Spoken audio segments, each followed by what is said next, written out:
The mahogany boardroom table gleamed under the morning light, reflecting years of family legacy and power. I sat there, hands folded neatly in my lap, watching my father pace back and forth like a prosecutor ready to deliver his final argument. My brother Marcus leaned against the wall, arms crossed, a hint of a smirk playing at the corners of his mouth. "Alexandra," my father began, his voice carrying that familiar tone of disappointment I'd grown accustomed to over the years. "We need to discuss your position at Harrison Industries." I nodded quietly, already knowing where this conversation was heading. For 15 years, I'd worked my way up through every department of our family's manufacturing company. Not because I had to. Being a Harrison meant I could have walked straight into an executive role, but because I wanted to understand every aspect of the business my grandfather had built from nothing. "The board meeting yesterday," he continued, running a hand through his silver hair. "That was the final straw."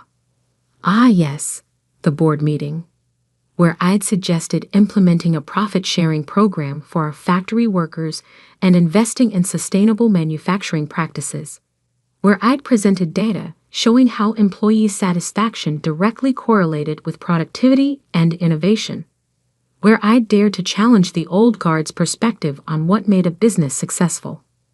"You're too soft, Alexandra," my father declared, finally stopping his pacing to look me directly in the eyes. "This isn't a charity, it's a business, and business requires tough decisions, not whatever this bleeding heart approach is you're trying to push." Marcus pushed himself off the wall, stepping forward. "Dad's right, Lex. You're going to run this company into the ground with all these worker-friendly policies and green initiatives. We're here to make money, not friends." I sat straighter, maintaining my composure. "The data supports my proposals. Happy workers are productive workers. Sustainable practices attract modern consumers and investors. It's not just about being nice. It's about long-term growth and stability."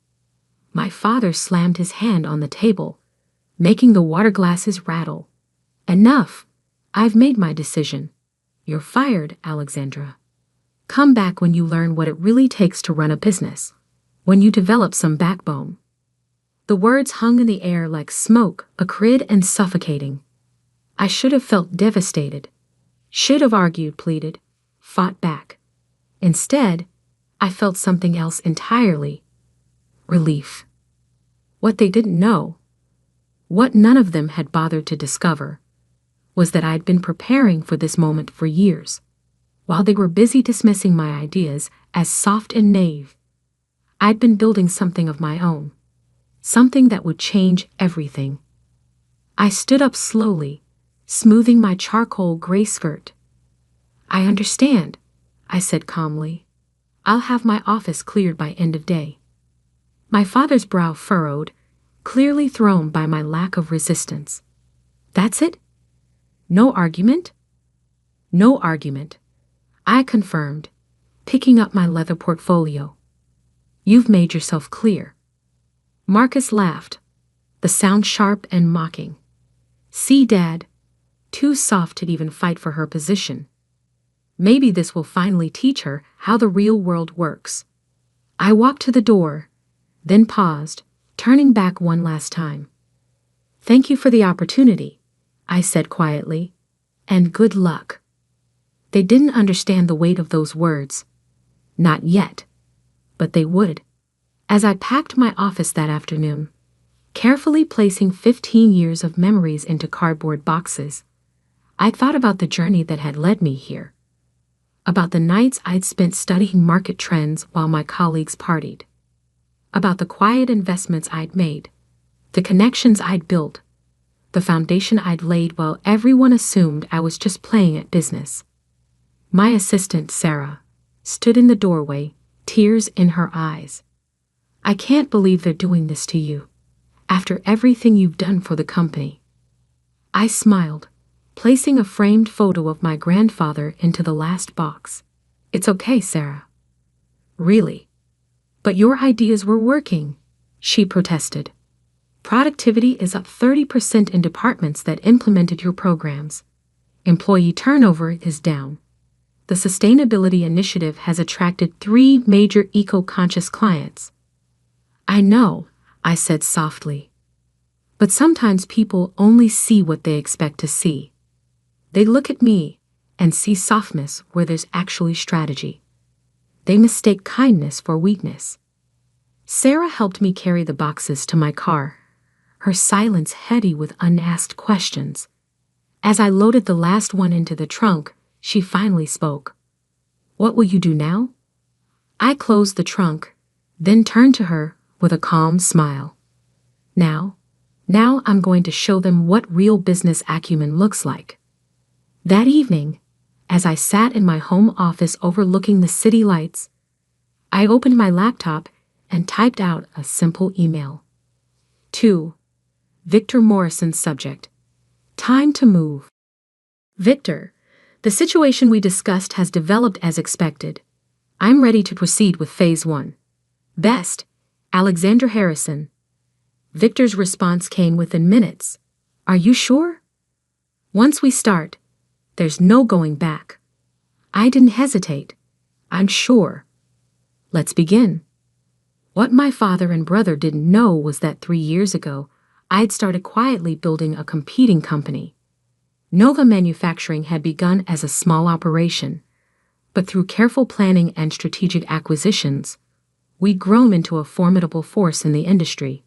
I'd used a different name, operated through holding companies, kept my involvement completely hidden. While they were busy mocking my soft approach to business, I'd been revolutionizing manufacturing processes, implementing the very programs they'd rejected at Harrison Industries. And it was working. Nova's productivity rates were industry-leading. Our employee satisfaction scores were off the charts. Our sustainable practices had attracted major contracts and positive press. Most importantly, we were profitable. Very profitable. I opened my safe and pulled out a thick folder. Documentation of every misstep Harrison Industries had made over the past decade. Every cut corner, every ignored safety regulation, every instance of creative accounting. Not because I wanted revenge, but because I believed in doing business the right way. And sometimes, the right way required cleaning house. My phone buzzed. A text from Marcus. Hope you learned your lesson, sis. Business isn't for the weak. I set the phone down without responding. Let him think he'd won. Let them all think that. Because in 3 months, when our first major move became public, they'd learn exactly who they'd underestimated. The next morning, I walked into Nova Manufacturing's headquarters through a private entrance. My office, taking up the top floor of a renovated industrial building, was everything my father would hate. Open concept, filled with natural light. Walls covered in sustainability awards and employee recognition programs. Maria, my chief operating officer, waited for me with a stack of reports. Everything's ready, she said. The numbers look even better than projected. I took the reports, scanning the figures that confirmed what I already knew. We were positioned perfectly for what came next. How are you feeling? Maria asked, studying my face. It couldn't have been easy, being fired from your family's company. I looked up, meeting her concerned gaze. Actually, it was exactly what needed to happen. They think they're teaching me a lesson about being tough in business. But they're about to learn that true strength isn't about being harsh or cruel. It's about building something sustainable, something that matters. And now, she prompted. Now, I said, turning to the wall of windows overlooking the city. We show them exactly what soft leadership can accomplish. That afternoon, I called a company-wide meeting.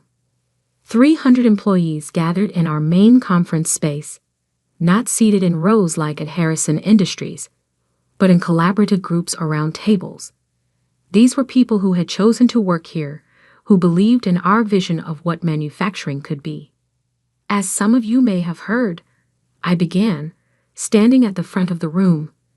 Harrison Industries has recently made some leadership changes. This creates an opportunity for us.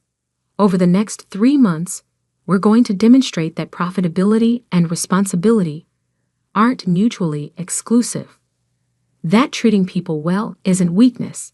It's the strongest business strategy there is. The room erupted in applause.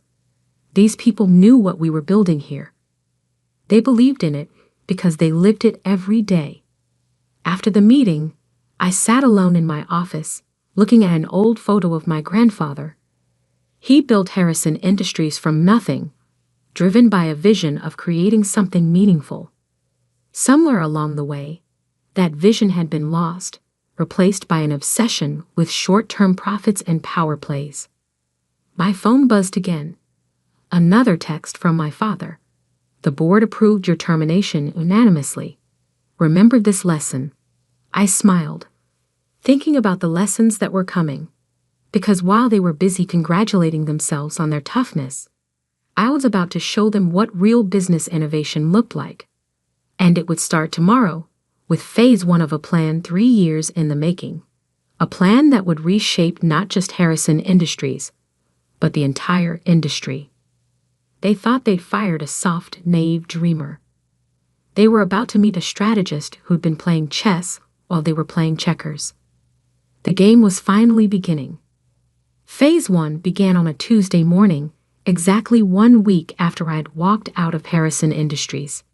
I sat in my office at Nova Manufacturing, watching the financial news ticker scroll across my screen. Right on schedule, at 9:30 a.m., the announcement hit. Nova Manufacturing acquires Sterling Solutions, creating industry's first fully integrated sustainable supply chain. The acquisition had been in the works for months. Sterling Solutions was Harrison Industries' biggest supplier, providing nearly 60% of their raw materials. My father had always dismissed them as just another vendor. He never bothered to build a relationship with their leadership, never saw the strategic value in their position. I had.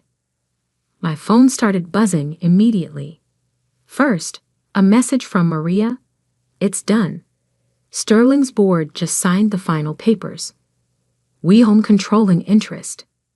Then came the text I'd been waiting for, from Marcus. Did you see the news about Sterling? This is bad, Lex. Really bad. I didn't respond. Instead, I opened my email to find exactly what I expected. A message from Harrison Industries' procurement director requesting an urgent meeting with Nova's leadership to discuss ongoing supply arrangements. They had no idea I was that leadership. By noon, the industry was buzzing. Nova Manufacturing, previously seen as a rising but modest player, had just become a major force. Our stock jumped 12% on the news. Sterling's rose 15%. Harrison Industries dropped 8%. I picked up my phone and dialed Victor Morrison, my mentor and the one person who'd believed in my vision from the start. The dominoes are falling, he said when he answered. Your father just called me in a panic, asking if I'd consider emergency investment in Harrison. Apparently, their other suppliers are already raising prices, sensing blood in the water. What did you tell him? That I'd think about it. Should I mention I've been invested in Nova since day one? I smiled. Not yet. Let's see how Phase 2 plays out first. Phase 2 began the following week, while Harrison Industries scrambled to secure new supply lines and manage their dropping stock price. We launched our masterstroke. Nova announced a revolutionary profit-sharing program for all employees, combined with industry-leading sustainability initiatives. It was everything I'd tried to implement at Harrison Industries, but on a grander scale. The press ate it up. Manufacturing's new model. Nova shows how business can be both profitable and responsible. Read one headline.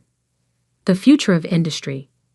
Nova's revolutionary approach attracts top talent and investors, declared another. The day after the announcement, 3 of Harrison's top engineers submitted their resignations. By the end of the week, that number had grown to 12, all headed to Nova. That's when my father finally called. Alexandra. His voice was strained, lacking its usual authoritative tone. We need to talk. About what?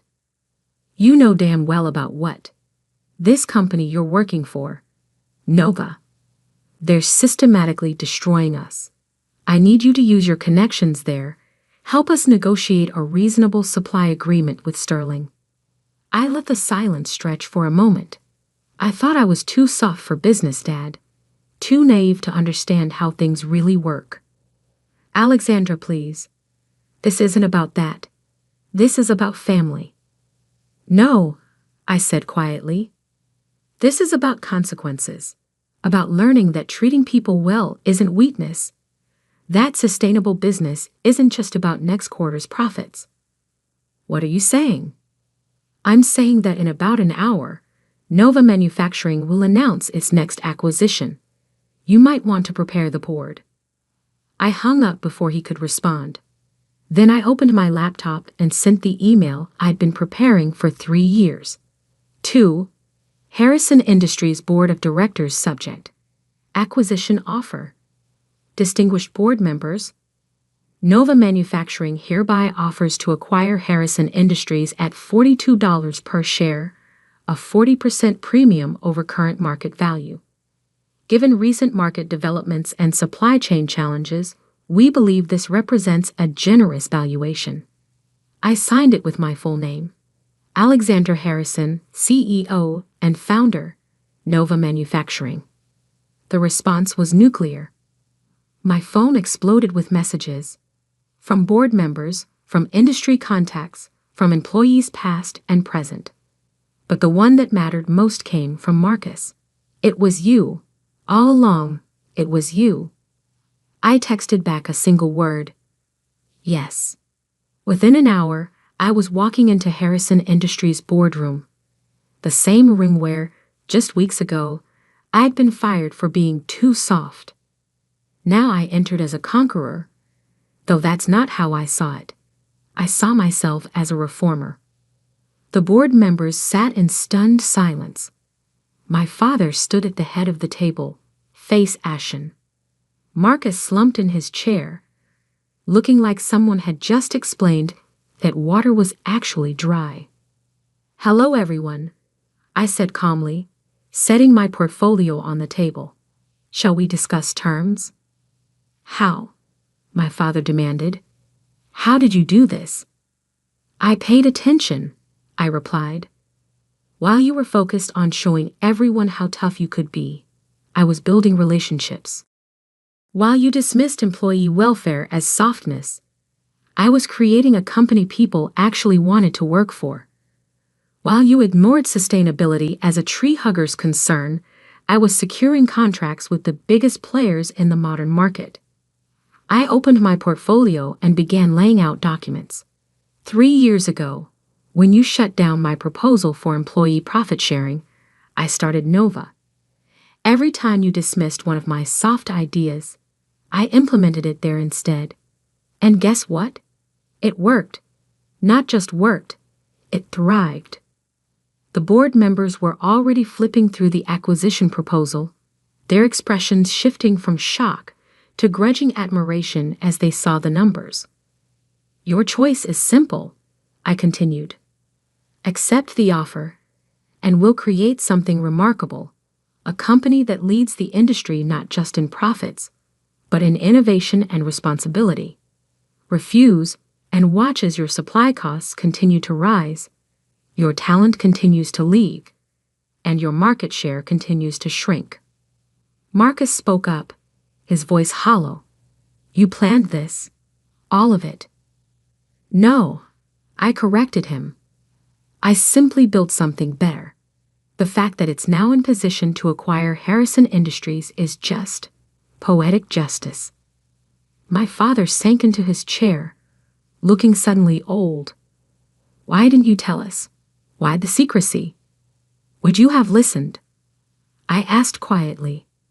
Or would you have dismissed it as another one of my soft ideas? The silence was answer enough. 1 week later, the acquisition was approved. The press called it the industry's biggest shakeup in decades. The market responded enthusiastically, with both companies' stocks rising on the news. But the real victory came in the details. Every policy I'd once been mocked for suggesting would now be implemented across the entire organization. On the day the deal closed, I sat in my father's old office, my office now, looking at my grandfather's portrait on the wall. The door opened, and my father walked in. "I've been doing a lot of thinking," he said, looking older and humbler than I'd ever seen him, "about strength and what it really means." I waited. "You showed me that I was wrong," he continued. "That real strength isn't about being tough or harsh. It's about having the vision to see what others don't, and the patience to build it right.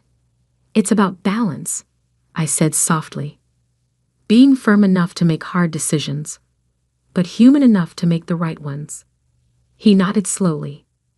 "You're a better business leader than I ever was, than I ever could be." "That's not true," I replied. "You built something great. You just forgot why you built it.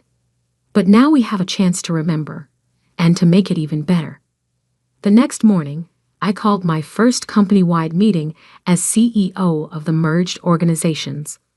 Thousands of employees, from both Harrison and Nova, gathered in our main auditorium and via video link. "Some of you know me as the soft executive who got fired," I began. "Others know me as the founder of Nova. Today, I want you to know me as someone who believes that true business success comes not from being the toughest, but from being the wisest. Not from demanding respect, but from earning it." I laid out our vision: sustainable practices, fair wages, profit sharing, innovative technologies. But more than that, I laid out a new way of thinking about business itself. They called me soft. I said, because I believed in treating people well. They called me naive, because I thought business could be both profitable and responsible. Today, we're one of the industry's most successful companies precisely because of those beliefs. The applause was deafening. Later that evening, as I prepared to leave the office, I found Marcus waiting by my door. "I've been offered a position at our West Coast division," he said. "I'm not sure I deserve it." "Everyone deserves a chance to learn and grow," I replied, "even those who once called others soft." He smiled slightly. "Will you teach me how to lead the right way?" "Of course," I said. "That's what family does."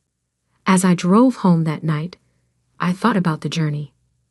About being underestimated and dismissed. About being called soft in a world that worshipped tough. I thought about how true strength often comes disguised as softness, and how the quietest plans sometimes carry the most power. 3 years ago, they fired me for being too soft. Today, that softness had revolutionized an industry. Sometimes the best revenge isn't about getting even. It's about getting it right. And as I looked at the city skyline, at the buildings where thousands of people would come to work tomorrow in a company that valued them, I knew that this was just the beginning. Because soft doesn't mean weak. Sometimes it means being strong enough to change the world.